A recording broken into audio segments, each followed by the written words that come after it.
সহিহ মুসলিমের 441 নম্বর হাদিসের বর্ণনা।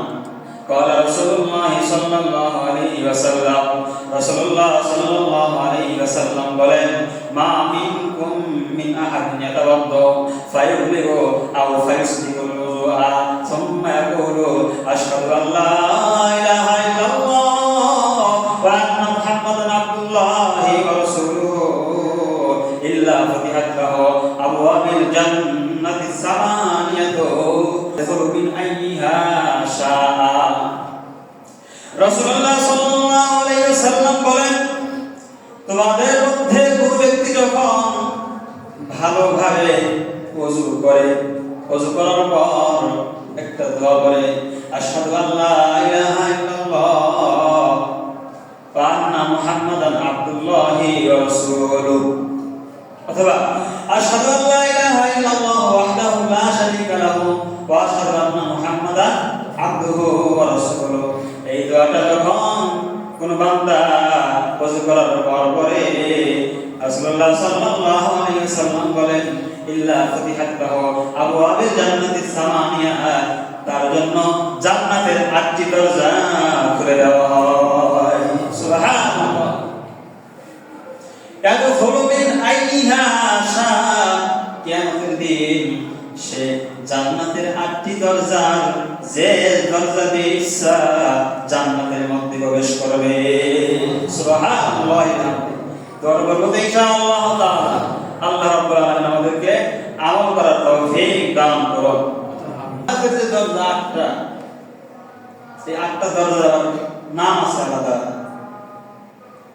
তো কাকে কোন দরজা থেকে ডাকা হবে হাদিসের মধ্যে আছে। সহিহ বুখারী 1897 নম্বর হাদিসের বর্ণনা। قال رسول الله صلى الله عليه وسلم রাসূলুল্লাহ সাল্লাল্লাহু আলাইহি ওয়াসাল্লাম বলেন, মান কানা মিন আহলিস সালাত ইয়ানি বাবিস সালাম, যে ব্যক্তি দুনিয়াতে থাকা অবস্থায় নামাজ আদায় করবে, নামাজি হবে, নামাজ আদায় করবে, দুই আমিন বাবিস সালাত, জান্নাতের একটা দরজা আছে, সেই দরজার নাম হলো বাবুস সালাত। ওই বাবুস সালাত থেকে তাকে জান্নাতে প্রবেশ করার জন্য ডাকা হবে। সুবহানাল্লাহ।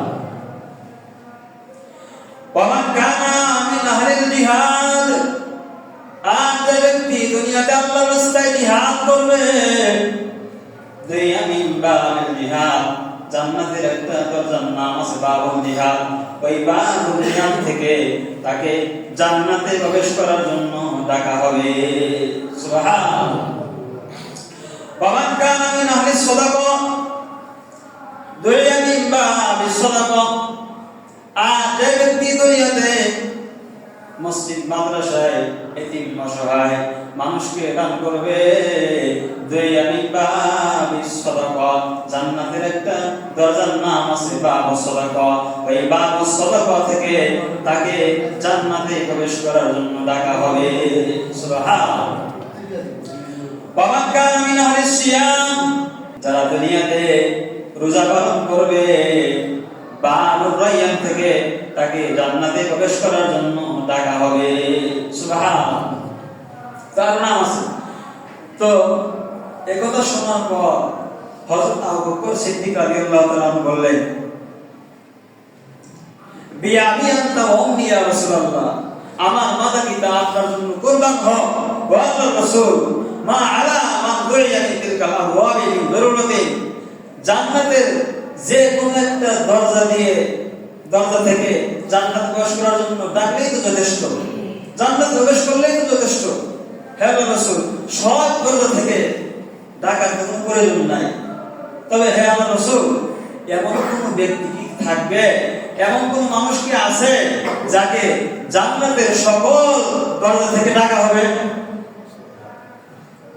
রাসূলুল্লাহ সাল্লাল্লাহু আলাইহি ওয়াসাল্লাম বললেন, হ্যাঁ হ্যাঁ হে আবু বকর, হ্যাঁ, এমন অনেক মানুষ থাকবে, আছে যাদেরকে জান্নাতের সকল দরজা থেকে ডাকবে, আমার দরজা দিয়ে প্রবেশ করো, আমার এখান দিয়ে প্রবেশ করো।